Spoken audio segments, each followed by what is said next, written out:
C'est un des premiers dictons qu'on apprend dans le monde de l'investissement, ne pas mettre tous ses œufs dans le même panier. Et on s'est vite rétracté en voyant Trump arriver. Ça serait presque une hérésie aujourd'hui de se limiter justement à un contexte géographique français. Je pense que les géants de SCPI ne doivent pas regarder l'aspect fiscal.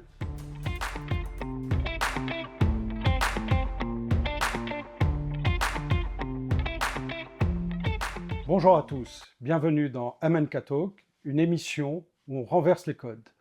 On accueille un conseiller en gestion de patrimoine pour discuter, échanger, pas d'interview, pas de langue de bois, uniquement de la conviction. J'ai l'immense plaisir d'accueillir Yann de Floren. Bonjour Yann. Bonjour Mansour. Alors Yann, tu es directeur associé de Modo, un office patrimonial. Donc tu accompagnes tous les membres d'une famille dans leur projet de vie, ça nous parle énormément, pour définir des stratégies qui sont cohérentes et globales, de la création à la transmission de leur patrimoine. Alors, moi j'ai une question, lancée en 2023, Modo, en pleine crise de l'immobilier en l'occurrence, mais crise aussi des taux d'intérêt. Qu'est-ce qui passe par la tête d'un conseiller en gestion de patrimoine pour monter, se lancer en 2023?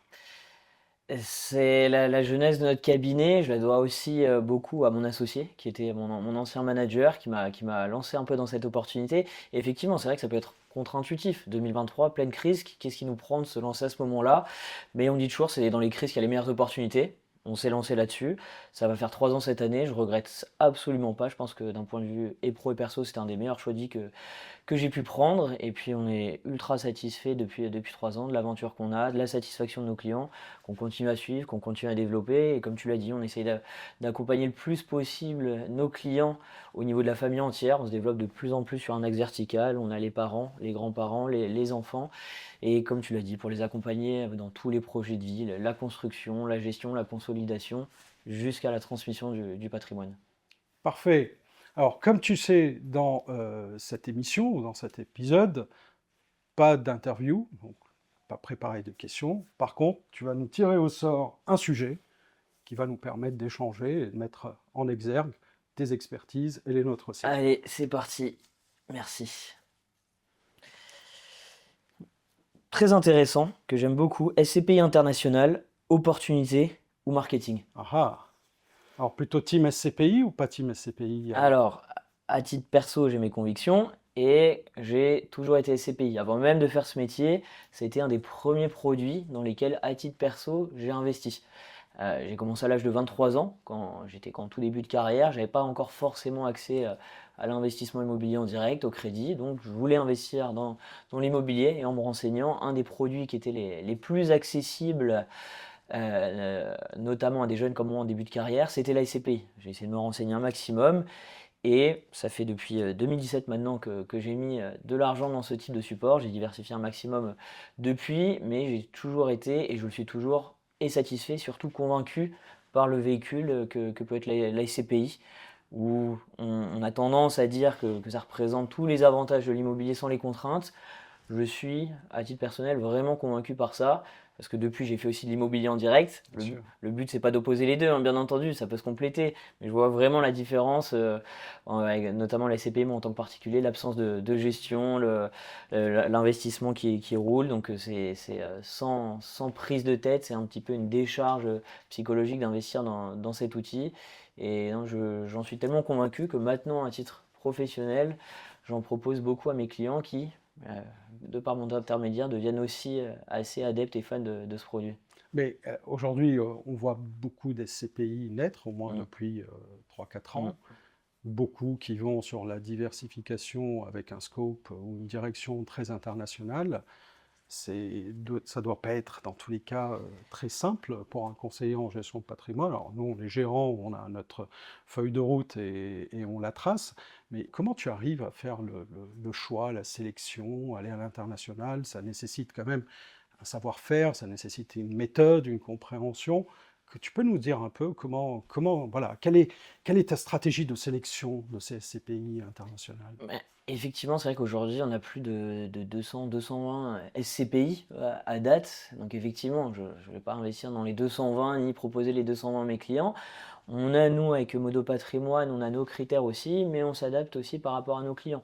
Moi, quelque chose qui va être très important pour moi, ça va être déjà le track record de la SCPI. Quel est son passé, le Elles rendement sont qu'elle a pu toutes servir. jeunes, hein, quasiment une grande partie, hein. Il y en a quelques-unes qui sont Ça, c'est anciennes, c'est le mais deuxième point justement qui va faire que s'il n'y a pas un track record ou qu'il est trop récent, là vraiment ce sur quoi je vais me concentrer, ça va être sur l'équipe de gestion, les d'accord. gérants, le groupe de la SCPI, quel est l'historique des gérants, où est-ce qu'ils ont travaillé, quels ont été leurs succès, leurs éventuels échecs. Je regarde ce qu'ils ont pu faire par le passé. Et il y a quelque chose qui est vraiment très important pour moi avant d'investir et à titre perso et pro. J'ai un métier qui me permet d'aller à la rencontre des gérants. Et ça reste quelque chose vraiment de très important pour moi. Je vais rentrer un peu dans une phrase un peu cliché et bateau, mais l'humain, ça reste ultra important parce que derrière les mastodontes que peuvent être les groupes d'ACP qui représentent des millions, voire des milliards, il y a des hommes derrière qui ont des décisions, qui font des choix d'investissement. Et ça, échanger avec eux, voir les personnes qui sont derrière, ça reste un des éléments vraiment qui sont ultra important pour nous, notre sélection. On a besoin d'avoir un peu ce lien de confiance, cette proximité, cette même complicité quand on les appelle Exact. au téléphone, connaître un petit peu leur politique de gestion, pourquoi est-ce qu'ils vont à tel endroit et pas à tel autre, pourquoi est-ce qu'ils ont choisi telle stratégie, tel secteur thématique, tel secteur géographique. Ça, c'est quelque chose qui va avoir énormément d'importance. Donc, je pense que oui, la rencontre avec les gérants, savoir un petit peu quelle est leur manière de faire, leur manière de fonctionner, ça reste un des éléments très très importants pour nous. Comme je le disais aussi, en plus du rendement qui reste le nerf de la guerre et pour nous et pour nos clients aussi. Ouais. Oui, Mm, mais moi je suis assez d'accord avec mm, toi, hein. Ça reste un métier de gestion, il ne faut mm, pas qu'on l'oublie, c'est ce qu'on essaye de dire, hein, à chaque fois. Le métier d'un gérant n'est pas que d'acheter des mm, immeubles, hein. Il y a une méthode à développer derrière, une connaissance aussi mm, terrain.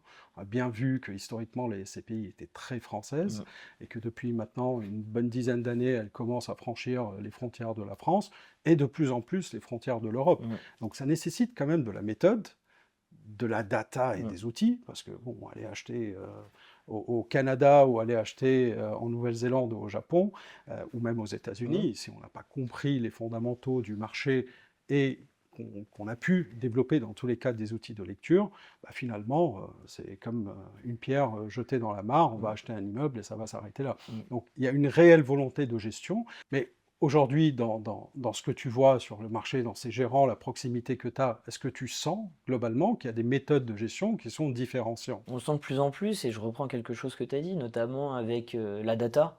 Et ça, on se rend compte aujourd'hui, à l'ère du digital, de l'intelligence artificielle, qu'il y a beaucoup plus de données qui sont prises en compte par les gérants.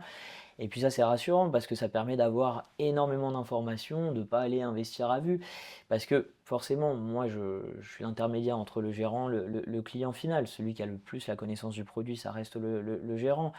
Euh, mais effectivement, je vois un petit peu au niveau de la gestion que ça se développe de plus en plus. Et parce que ça, c'était quelque chose qui était relativement flou pour moi à l'époque quand les CPI internationales se sont développées. Comment est-ce qu'elles allaient sélectionner les actifs dans tel pays? Toi, par exemple, qui est gérant, qu'est-ce qui fait que vous allez dans tel pays plutôt qu'un autre? Comment est-ce que vous envoyez des équipes sur place? Combien de temps ça prend le process d'analyse, le process d'achat? Ça, même pour moi, à titre perso, ça serait quelque chose un petit peu d'intéressant, savoir comment est-ce que vous fonctionnez par rapport à ça. Bah, nous, en fin de compte, quand on fait de la gestion de Mm, SCPI, j'ai envie de dire, c'est comme courir un marathon qui s'arrête jamais, et donc il faut avoir le souffle très mm, très long. Autant dans un club deal, on engage les investisseurs sur une durée de 3 à 5 ans, on se dit, bon, on a acheté, on a fait ce qu'on devait faire et on est sorti. Une SCPI a un souffle qui est mm, long. Donc derrière, on estime que ça reste, qu'il faut revenir à la méthode et à la discipline de gestion. mm, Alors, tu as raison, on ne peut pas aller sur un marché qu'on ne connaît pas si on ne comprend pas ce marché. Et comprendre ce marché, bah, finalement, il nous faut de l'information. Quand on parle de data, c'est pas juste des chiffres et des lettres, c'est globalement comprendre l'impact de l'économie mm, sur tel pays, de la démographie, comment les gens comment les gens se comportent et consomment. Prends un exemple. Quand tu prends par exemple un Irlandais n'a pas la même méthode ou du moins la même approche de consommation qu'un Allemand. mm. Voilà, ils n'ont même pas les mêmes taux d'épargne. Donc tout ça est pris en considération. Pourquoi? Parce qu'on reste convaincu que quand on achète de l'immobilier, alors en direct, via une SCPI ou tout ce qu'on veut, ça reste très lié au mode de vie des êtres humains. Donc c'est quelque chose, je comprends le mode de vie qui est aussi culturel. Du coup, est-ce que les secteurs thématiques dans lesquels vous investissez varient aussi en fonction Bien des sûr, secteurs géographiques? bien Comme tu sûr. dis, le mode de consommation des Irlandais n'est pas le même que celui Ah des bah Allemands. complètement. Donc, est-ce qu'il y a un certain secteur qui va être favorisé en Irlande par rapport à Alors, l'Allemagne et inversement? il y a pas Hmm. c'est pas statique. Hmm. Donc nous, on part du Oui, principe que dans une méthode de gestion avec un souffle long, il n'y a rien qui est statique. Donc pour ça, une il constante faut... adaptation. Ouais. Exactement. Voilà. Et c'est pour ça que la data est importante, Hmm. parce que l'actualisation de la data permet de voir comment bougent les points Hmm. d'inflexion. Mais tu as raison là-dessus. Quand tu regardes les immeubles de bureaux, par exemple, Hmm. bah, le mode de travail n'est pas le même aujourd'hui qu'on se situe aux États-Unis ou qu'on Hmm. se situe en Hmm. Europe. Donc tout ça doit être intégré, mais tout ça peut changer. Hmm. On oublie qu'il y a encore 6, 7, 8 ans, bah, globalement, la conception d'un immeuble de bureau est complètement différente de ce Hmm. que c'était aujourd'hui. Hmm. Donc c'est en perpétuel mouvement, Hmm. et ce mouvement est très important pour nous, gérants, pour solliciter. Pourquoi? Parce qu'à la fin, ce qui est important, et tu l'as dit dans ton introduction, c'est le taux de distribution. Mais le taux de distribution, c'est quoi? C'est du loyer qui est payé par un locataire de manière la plus régulière Hmm. possible. Et donc, c'est pour ça qu'on ne peut pas aujourd'hui concevoir, dans tous les cas chez MNK, on ne conçoit pas la SCPI sans méthode de gestion. C'est Hmm. pas juste de l'achat et de vente. Et Hmm. ça, c'est un point important. Mais du coup, international, France, est-ce que la France fait partie de l'international? C'est une question qu'on me pose assez régulièrement. Finalement, nous, on investit dans les pays de l'OCDE. Bah, la France fait partie des pays de l'OCDE. Est-ce que la France est une thématique Hmm. ou c'est une stratégie d'investissement? Alors, à titre personnel et même professionnel, j'ai aucune fermeture d'esprit quant au secteur géographique du patrimoine immobilier de la SCPI, que ce soit en France ou à l'international. J'ai aucun problème avec ça. Mais moi, ce qui va me guider, ça va être surtout, je vais fonctionner en fonction des objectifs et des critères principaux de mes clients. Je m'adapte par rapport au client final. Quand j'ai un client qui va me demander, qui va chercher à optimiser son épargne, à aller chercher du rendement sur son épargne, et en plus de ça, quand on a des clients avec des tranches marginales d'imposition qui sont à 41 ou 45%, l'aspect fiscal a forcément une importance primordiale. Et ce qui va vraiment faire la différence entre une SCPI étrangère et une SCPI française, ça va être aussi l'impôt final pour le Ouais. client. Et ça, c'est un impact vraiment énorme.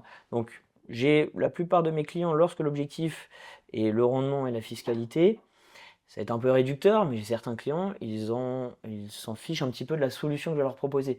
Que ce soit la solution A, B ou C, à partir du moment où ça répond à leurs objectifs, bon, bah, que le patrimoine soit situé en France, à l'étranger, ça, c'est entre guillemets secondaire pour eux. Tant que ça répond à leurs objectifs de rendement, de fiscalité, ça, c'est le plus important. Donc, Et tu trouves que les SCPI internationales ont des leviers fiscaux plus importants que sur la France, finalement, de bout en bout? Parce que nous, gérants de SCPI, notre travail, j'ai envie de dire, s'arrête au moment où on distribue un dividende brut. Alors, bien sûr, net de frais de bien gestion, sûr. mais brut de Brut de fiscalité. fiscalité. Donc, à un moment, est-ce qu'en comparant les deux, il y a un vrai levier fiscal? Alors, si on regarde uniquement la différence de fiscalité entre les CPI françaises et la CPI étrangère, c'est quasiment du simple au double quant au rendement net de fiscalité. Un petit rappel, les revenus issus de SCPI, notamment françaises, sont soumis à la TMI du client plus aux prélèvements sociaux. Un client qui a une TMI à 45% plus les 17,2 de prélèvements sociaux, on arrive à 62-63% d'impôt sur les loyers. On donne plus de la moitié, le client dit adieu à plus de la moitié du rendement. Versus quand on va à l'étranger, avec un jeu de crédit d'impôt et la règle du taux effectif, on divise quasiment par deux, voire par trois cette fiscalité. Et pour un client à 45%, on tombe à une fiscalité globale de 25 ou 30%, voire moins si le client était mis encore plus faible, grâce à ce fameux jeu de crédit d'impôt. Donc forcément, quand il y a un impact, quand le rendement net de fiscalité est divisé par deux, pour le client, ça a forcément une importance pardon, Mais primordiale. le client, il voit plus de risques finalement à aller sur une SCPI internationale. Il y a de la devise, il y a des marchés, il y a de la volatilité. Alors, il y en a aussi en France, hein, il Bien ne sûr. faut pas se leurrer par rapport à ça.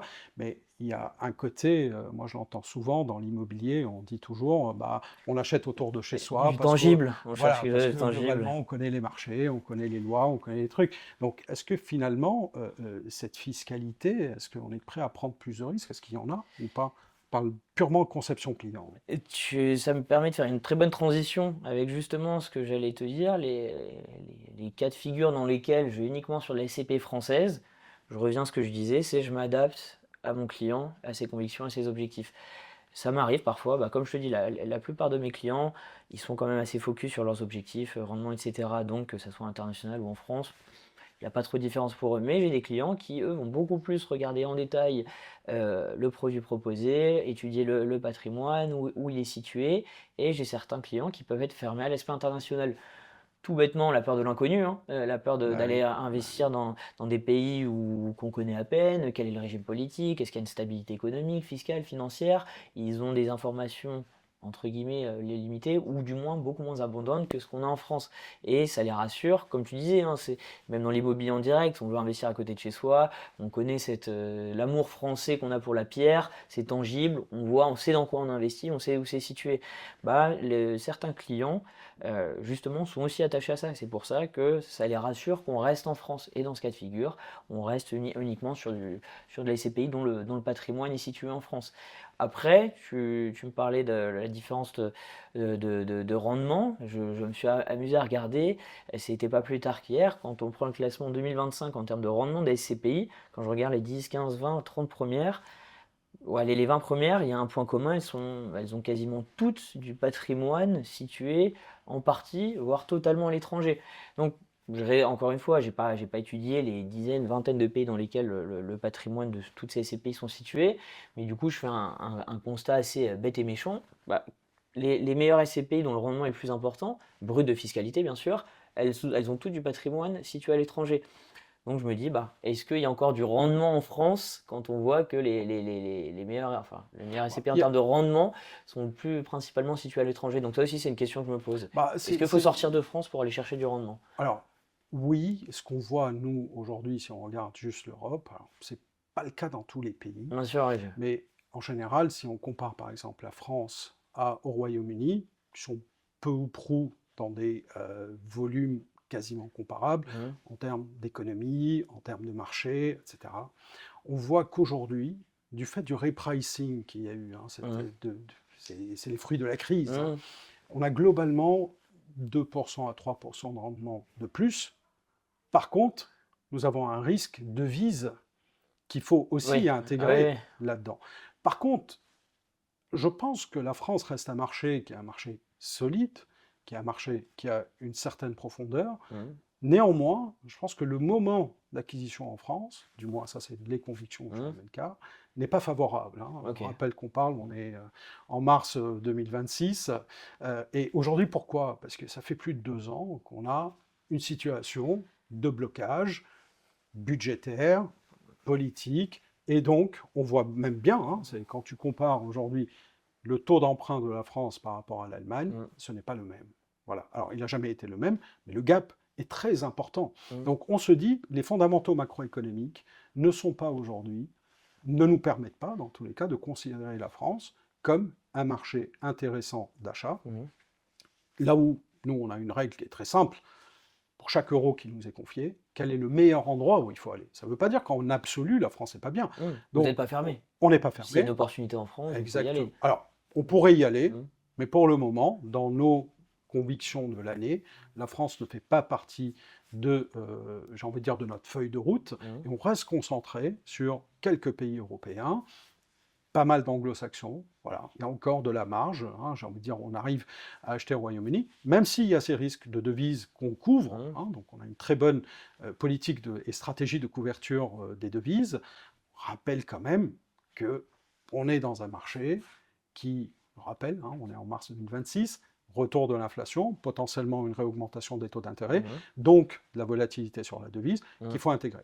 Et si on cumule tous les risques avec tous les avantages, là effectivement, bien sûr, c'est dans nos convictions, il faut aller en Europe et voire aller au-delà de l'Europe, Mhm. bien sûr quand la SCPI grandira. Pourquoi? Bah, pour pouvoir juste essayer de jouer sur ces zones de risque. Pour nous, je pense que c'est un point qui est fondamental quand on veut aller à l'international. On ne peut pas occulter d'avoir une vraie stratégie de couverture des devises, parce que de la même façon que tu le disais, la fiscalité va grignoter de la perf, à un moment, la devise peut aussi grignoter de la Bien valeur. sûr. Ok, donc tu réponds aussi en grande partie à la question qui a été posée dans le thème du jour, parce que est-ce que c'est une réelle opportunité économique, financière, ou bien c'est principalement un argument marketing d'aller investir à l'étranger? Parce que ça aussi, même moi, à titre personnel, même moi qui fais beaucoup de SCPI internationales, et quand on voit que sur les 5 6 dernières années, toutes les néo-SCPI qui sont créées, il y a toujours marqué en dessous 100% à l'international. Il y a un moment, même, je me demandais, est-ce que c'est pas, oui, effectivement, plus un outil marketing? Est-ce que de dire on va investir à l'international, c'est ça, sinon on est blacklisté si on est une SCPI française.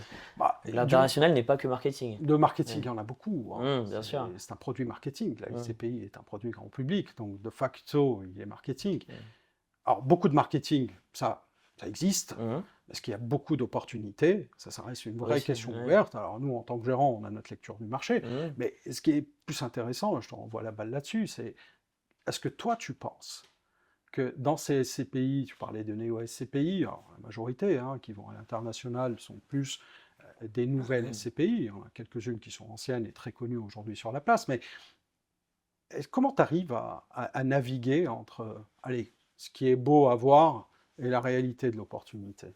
Super important pour moi d'avoir vraiment une explication claire, cohérente et qui me paraît sincère du gérant, où est-ce que lui va investir. Et moi, à titre personnel aussi, je regarde où est investi, où est situé le patrimoine. J'essaye de me renseigner le plus possible.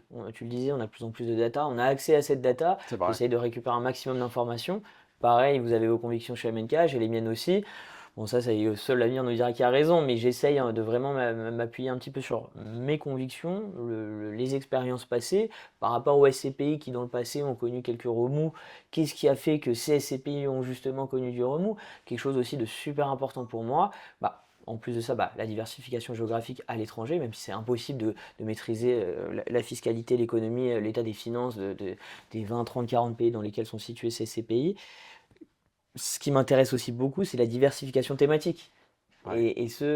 J'apprécie fortement les SCPI diversifiés d'un point de vue thématique. Et le monosecteur, c'est quelque chose où je vais être très limité dans ma sélection parce qu'on voit en général, Et enfin, le monopays aussi? quitte à aller à l'international, je préfère aller dans plusieurs pays aussi. Ouais. Donc c'est pour ça, monopays, pareil, j'aime bien, enfin, c'est un des premiers dictons qu'on apprend dans le monde de l'investissement, ne pas mettre tous ses œufs dans le même panier. Et c'est vrai que, enfin, en temps de crise, la diversification, ça a toujours été un des meilleurs leviers de protection, justement, par rapport à ça. Et moi qui n'ai pas, comme je le disais, la connaissance économique de tous les pays, j'aime bien aller regarder un petit peu sur quel secteur d'investissement est-ce qu'il y a cette fameuse diversification. Et ce qui va intéresser aussi, pardon, et là aussi pareil, je te retourne une question, c'est comme tu l'as dit, il y a effectivement peut-être un risque d'aller investir à l'étranger sur des territoires qu'on connaît un peu moins. Comment toi à titre perso, comment est-ce que vous allez sélectionner un pays? Qu'est-ce qui fait que vous allez investir dans tel pays plutôt que l'autre? Est-ce que vous limitez un nombre de pays? Est-ce que vous ouvrez le plus possible? Comment est-ce que vous allez sur place? Comment ça se passe, Moi, vous? moi, moi, j'aime bien ce que tu disais. Finalement, la SCPI internationale est une opportunité de Mm, diversification. Et c'est ça qui est important à lire. C'est pourquoi on va à l'international. Bon. Je pense qu'on y va parce que les marchés ne fonctionnent pas, ne sont pas symétriques. mm, Donc globalement, il y a des marchés, par exemple, qui vont se renforcer quand le marché européen va s'affaiblir, et vice-versa. Et quand on rentre un peu plus dans le détail, on va voir que effectivement, bah, tiens, il y a tel marché qui est encore porteur sur de la logistique, il y en a d'autres sur le commerce. Par exemple, typiquement l'Allemagne, mm, on n'est pas encore parti très loin dans mm, l'international. Si on regarde l'Allemagne, et c'est très notable, les chiffres sont très visibles là-dessus entre 2025 et 2026, l'Allemagne est intéressante aujourd'hui sur de la logistique, là où elle n'est pas intéressante sur le commerce. Pourquoi? Parce que les Allemands ont beaucoup d'épargne mm, et ils ne sont pas mis à consommer. mm, Donc, si j'ai pas de consommateurs, j'ai pas de commerce. mm. Donc, ce genre de détails va nous permettre d'identifier effectivement ce qu'on appelle une feuille de route. Après, il n'y a pas d'algorithme qui va sélectionner les immeubles, Mmh. il n'est pas encore, mais dans l'idée, comment, bien sûr, on va pas 38 pays de l'OCDE, on screen pas, on ne regarde pas les 38 pays tout le temps. Mmh. Donc on va déterminer ce qu'on estime être des cycles, donc un couple pays classe d'actifs ou ville classe Mmh. d'actifs, on estime intéressant, on sélectionne une dizaine, et c'est ça qui va conditionner notre sourcing. Donc il y a un travail d'efficience, Mhm. de conviction déjà à la base, mais aussi d'efficience dans la recherche Mhm. pour aller se concentrer sur les marchés qui sont, dans tous les cas, qu'on estime être des marchés porteurs. Parce qu'aller à l'international, alors, bien sûr, hein, on n'a pas encore monté toute la martingale de Mhm. dire dans chaque pays de l'OCDE, on a un bureau avec des salariés MNK qui connaissent leur propre marché, etc. Je pense que c'est même pas le but. Mhm. Le but est de rester très convaincu, ça veut dire d'avoir une lecture et une méthode qui est la même, mais qui respecte aussi, ça veut dire qui est agile. Et Mhm. ça, c'est important. Mhm. Ce qui est valable aujourd'hui n'est pas valable demain. Mhm. Et donc, pour nous, l'international, c'est avant tout éviter de mettre tous les risques au même endroit. Mhm. Voilà, je me rappelle quand on a commencé à voir naître ces pays européennes, et je faisais partie à l'époque de cette ambiance-là, Mhm. euh, le but, c'était de dire, bah, sortons de France, parce que la France, c'est une niche. C'est-à-dire, si je mets tout mon argent en France, s'il se passe quelque chose en France, bah, mon argent est risqué. Mhm. Donc si je vais en Europe, maintenant si je mets tout mon argent en Europe, en zone euro, bah, s'il se passe quelque chose, bah, mon argent est impacté. Mhm. Et donc le fait d'aller sur des géographies très lointaines, qui fonctionnent de manière très asymétrique, avec des devises qui sont très différentes, Mhm. bah, globalement, c'est une façon aussi de neutraliser les risques.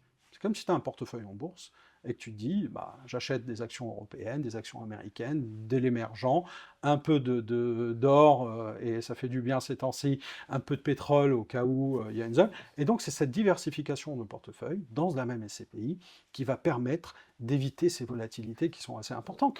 Éviter la thématique, Mhm. ça c'est important. Mhm. Donc la thématique pour nous, elle est géographique, mais elle est aussi sur la classe Mhm. d'actifs.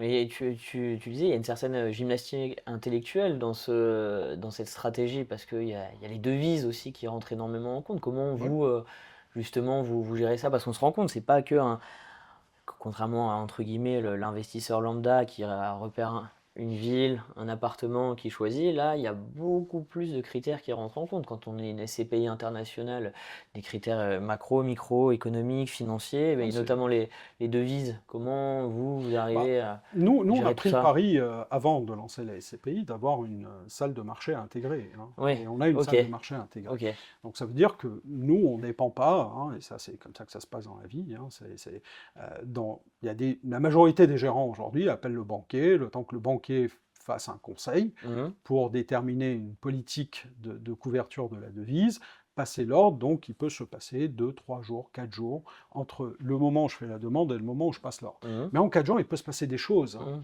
On rappelle, voilà, prends par exemple une des devises sur laquelle nous sommes exposés, qui est la livre sterling, hein, le pound. Bah, le pound a une sacrée Mhm. volatilité, par exemple, sur la dernière semaine. Mhm. Donc nous, ce qu'on fait, c'est que déjà, on a les moyens en interne de le piloter. Après, il y a deux façons de couvrir le risque. Il y a une façon de le couvrir de manière très latente. Mhm. Ok, ça veut dire, je sais que j'ai un flux que je vais sortir dans un certain temps ou que je vais encaisser dans un certain temps. Donc je prends une couverture qui est de dire un swap, un Mhm. cap, etc. Mais après, ce qui se passe, c'est que dès lors qu'on va mettre de la dette en place dans une SCPI, en devise, bah là, il faut être très agile. Mhm. Et cette agilité nous permet, dans tous les cas, et c'est comme ça qu'on le fait, on utilise des taux de couverture, dans tous les cas, ce qu'on appelle des options de couverture, Mhm. qui sont des options simples, des options de couverture, de dire aujourd'hui, quand je tire une dette, je sécurise ma dette, Mhm. si derrière je dois la rembourser en euros. Mhm. Donc on est rentré dans une sophistication de la couverture de devise, on n'a rien inventé, Mhm. c'est des règles qui existent, mais qui nous permettent aujourd'hui, si je prends en 2025, on est très bon, on a un bilan positif sur la Mhm. couverture de change, et on continue comme ça. Après, n'a pas peur de la devise. Mhm. Voilà, c'est acheter en dollars, ça ne me pose aucun problème, du moment où je le couvre. Il y a des points d'entrée de la devise. Le dollar, aujourd'hui, effectivement intéressant d'investir sur du dollar. Mhm. Le pound reste assez faible, donc intéressant d'y aller. Et si demain je devais aller à Tokyo, bah, c'est le moment ou jamais, parce que j'ai un yen qui est Mhm. complètement dévalué de plus de 50% sur les 4 dernières années. Donc ça, Donc c'est ça un... aussi, c'est un critère important dans votre Ah bah sélection. complètement. Ouais, bien sûr, Ah ok. bah complètement. Alors, Mhm. alors, pour la petite histoire, c'est même avant la SCPI de MNK, on est spécialiste des fonds de private equity immobilier. On s'était positionné sur l'été 2024 sur des actifs aux États-Unis, et on s'est vite rétracté en voyant Trump arriver, Mhm. parce que, comme tu le disais, tout ça est très lié. Mhm. Macro, taux d'intérêt, devise, et derrière impact sur le marché immobilier. Mhm. On s'est retiré, pourquoi? Parce que le dollar était fort, et ça a apporté un projet inflationniste. Et donc derrière, qui dit inflation dit taux élevé. Et donc à un moment, bah, on s'était dit ce n'est pas le bon point de rentrée. On s'est rétracté. Aujourd'hui, si on devait, c'est pas le cas encore, mais si on devait considérer le marché américain, effectivement, on a une devise qui a fortement décoté, au moins sur les 2 dernières années. Ce point est important, et à mon sens, aussi important que ce dont tu parlais, qui est la fiscalité pour Mhm. l'investisseur, parce que autant la fiscalité, tu peux avoir un levier intégré, que nous, gérants, on ne voit pas, parce que c'est en fonction de la fiscalité de chacun, mais la devise est un élément important de la bonne gestion, surtout si on veut aller à l'international. Mhm. Aller à l'international sans devise, c'est compliqué. Mhm. Voilà. Et finalement, dans cette modernité, est-ce que tu penses que ça reste un véhicule qui est attractif pour aller au-delà des frontières européennes sur des nouvelles lois? Est-ce que c'est quelque chose dont le client il se sent voilà, armé ou c'est en mode faire très très attention où on met ses pieds parce que est-ce qu'on marche sur des œufs finalement quand on va à l'international? Ton propre regard de CGP. Mon propre regard de CGP, et ça, je parle aussi à titre personnel, et je répète ce que je disais avant, depuis que j'ai commencé ce métier, même à m'intéresser à l'investissement, je fonctionne avec le dicton principal, la diversification, ne pas mettre tous Ouais. ses œufs dans le même panier. Et comment, encore plus en immobilier, comment diversifier plus que d'aller sur un véhicule comme la SCPI? Et c'est pour ça, là, moi, je fonctionne avec ma petite expérience, mon recul. Ça fait 12 ans maintenant que j'investis à titre perso. J'ai touché vraiment à quasiment tous les produits qui existent, du financier, de l'immobilier, du côté, du non-côté. J'ai vraiment essayé de toucher un peu à tout. À titre personnel, moi, maintenant, il y a 4 éléments à chaque fois principaux qui ressortent quand je fais de l'investissement. Ça va être le rendement, la stabilité du rendement, Ouais. le temps passé à cet investissement et le niveau de risque. Et si je mets ces 4 critères, si je prends ces 4 critères, pour moi, il y a un produit justement qui va rassembler le plus possible ça va être la SCPI. Bon, bah, le rendement, on voit bien, en moyenne, on a des rendements entre 4,5 et 5, voire même 6, 7, 8, voire même certaines SCPI qui dépassent les 10% de rendement. Donc ça, un rendement, c'est top. La stabilité du rendement, on n'est pas sur les marchés financiers, ça va jamais varier de 15 à 20% d'une année à l'autre, donc on voit que ça varie de 1 ou 2% Assez grand régulier. maximum. Un rendement très régulier. Bon, le temps passé, bah, j'en parle même pas. En tant qu'investisseur final, on met son argent, on attend que les loyers tombent Ouais, pour faire un c'est vrai. raccourci rapide. Contrairement à de l'immobilier en direct où on a de la gestion, on a notre locataire qui nous appelle le dimanche à 15 heures pour aller changer une ampoule. Et ben, enfin aussi, c'est le rapport rendement-risque. Et cette Ouais. fameuse diversification, c'est pris en compte et on reste sur un produit qui est sur une échelle SRI noté 3 sur 7. Donc ces 4 éléments Et la qui pour carotte moi, fiscale. en plus, bah, ça c'est le bonus, parce que comme on le disait, pour le client final, tout ça, ça va rentrer en compte. Et donc c'est pour ça que moi je le vois. Et le, les premières difficultés, si je puis dire, que j'avais lorsque je parlais de SCPI à un client final, dont les objectifs, ça pouvait être je veux des revenus complémentaires, je veux optimiser mon épargne, je veux préparer ma retraite, ces choses-là. La première fois que j'évoque le nom de SCPI à des clients qui ne connaissent pas, euh, c'est un petit peu des profanes, des néophytes de l'investissement, Ouais. ils avaient peur que ça soit, je leur disais, ben, on a investi dans de l'immobilier, mais non pas en direct à travers une société. Ah non, moi je veux pas aller en bourse, les sociétés, je veux pas aller investir sur les marchés financiers. Donc ça, c'était vraiment un peu les premières craintes que je pouvais avoir. Après, bah forcément, c'est mon rôle de mettre le plus de pédagogie, de psychologie dans Bien les sûr. explications.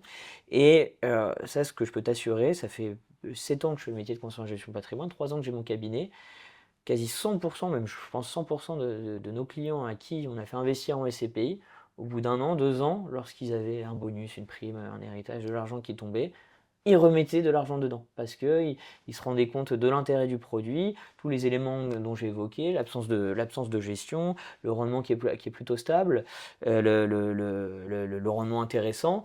Et c'est, oui, mes clients, une fois qu'ils ont touché un petit peu à ce produit, deviennent assez fans, et encore plus, là où c'est un effet encore plus important, ça je le vois, c'est client un peu cliché, ça j'en ai tellement, 55, 60 ans, qui a fait de l'immobilier en direct pendant 15, 20 ans, qui au début, bah, c'était génial. L'amour français pour la pierre. Mon appartement, il est au bout de ma rue, c'est trop bien. Mais quand il y a eu un changement de locataire tous les 3 mois, qu'il y a eu des travaux, la taxe foncière, la régule de charges de copro, Plafonnement des loyers. enfin, alors encore pire, le plafonnement des loyers, donc une perte de rendement. Bah, il y a toujours un petit peu ce passage délicat, et ça m'est déjà arrivé, ça m'est arrivé encore pas plus tard qu'en début d'année, un client qui ne connaissait pas il y a 6 mois le principe de la SCPI, qui avait jamais entendu parler, mais qui en avait marre de son immobilier. Il a vendu 2 appartements pour mettre en SCPI il y a quelques mois, et ben, pour l'instant il est plus que satisfait, et il est en train de vendre son 3e appartement pour continuer à aller investir dans la SCPI. Donc forcément, c'est un produit justement qui va répondre à beaucoup d'objectifs et qui est très séduisant auprès de mes clients. Encore plus, je le vois, ceux qui sont proches de leur retraite, qui ont eu pendant 20 ans de la gestion immobilière à faire et qui sont fatigués de tout ça et qui veulent plus s'embêter avec ces choses. Et en Donc, plus avec la diversification internationale, donc ouvrir des marchés qui ne sont pas accessibles par tout le monde, finalement, et qui permettent de neutraliser le maximum les risques. Et ça, je le vois, pour revenir sur l'aspect marketing, c'est là que je vois que ça a de l'impact, parce que quand on parle d'international à certains clients, même eux, sur le papier, ça les séduit de se dire, j'ai une partie de mon patrimoine qui est en dehors de la France. Donc ça me permet d'aller investir sur plein d'appartements situés dans plein de pays de l'Union européenne. Et ça, c'est quelque chose aussi qui peut même être flatteur, si je puis dire, pour certains dans l'investissement international. Donc, enfin, Et ça a tout le sens dans tous les cas, de Mm. par la diversification et la stabilisation, ou dans tous les cas la maîtrise Mm. du risque portefeuille, Mm. effectivement. Mais oui, c'est pour ça. Et puis, et dans la continuité de cette question sur l'aspect marketing, ça c'était quelque chose, mais tu as beaucoup répondu en partie. C'était si un jour il y avait un alignement de la fiscalité entre les SCPI françaises et les SCPI européennes, il n'y a plus cette différence entre celles qui sont Ouais. imposées à la TMI et d'autres qui font l'objet d'un crédit d'impôt. S'il n'y avait plus cette règle, ça resterait quand même beaucoup plus intéressant. Enfin, Ah, pour complètement. l'instant, aller investir à l'étranger. Ah bah, Oui. moi, je pense Outre que l'aspect fiscal. exactement, Mm. je pense que les géants de SCPI ne doivent pas regarder l'aspect fiscal. Mm. Ça, c'est à C'est un nous, peu oui. la cerise sur le gâteau, Et- mais à un moment, si ton opportunité elle est générée par la fiscalité, Mm. on a bien vu dans les programmes de défisc, hein, certains ont tourné un peu à la catastrophe. Pourquoi? Parce qu'on regardait Que la carotte de fiscale. la carotte Oui. fiscale et on ne regardait pas l'opportunité. Le Nous, on est sous-jacent, sur hein. les fondamentaux immobiliers. Mm. La fiscalité, c'est la cerise sur le gâteau. Mm. Et ça, c'est pour ça que si demain, allez, dans un monde meilleur, il y a un alignement des planètes sur la fiscalité mondiale, ça ne changera pas nos convictions d'aujourd'hui. Parce que Mm. nos convictions d'aujourd'hui sont basées avant tout sur la macroéconomie, sur la démographie, Mm. sur les fondamentaux immobiliers. Donc, pour ça que oui, c'est bien, un investisseur va le regarder, parce qu'à un moment, c'est ce qui rentre dans sa poche. Mm, Hein, bien sûr, ouais. l'impôt, en fin de compte, c'est le rendement Comme tu as dit, net ce qu'il a dans la d'impôt. poche à la fin. C'est ça qui compte. Mais nous, ce qu'on regarde, c'est ce qui va rentrer dans sa poche. C'est pas combien il va gagner sur le taux de fiscalité. Yann, alors finalement, SCPI international, plutôt opportunité ou plutôt marketing? Je pense qu'on y a grandement répondu lors de cet échange Mansour, et qu'on peut clairement dire qu'il y a effectivement un petit aspect marketing, forcément, mais c'est principalement une opportunité pour toutes les raisons que tu as évoquées. Le patrimoine, les rendements, les opportunités qui peuvent aller se situer dans tous les pays de l'OCDE. Donc, ça serait presque une hérésie aujourd'hui de se limiter justement à un contexte géographique français. Et donc, on peut conclure en disant que c'est clairement une opportunité que d'aller investir à l'international. Très bien. Et moi, je retiens ce que tu as dit. C'est une opportunité de diversification qui est très importante. Yann, merci beaucoup. L'épisode se termine. Merci pour ton temps et cet échange. Merci à tous pour votre écoute. N'hésitez pas à nous suivre sur notre chaîne YouTube et à très bientôt pour un prochain épisode de MNCato.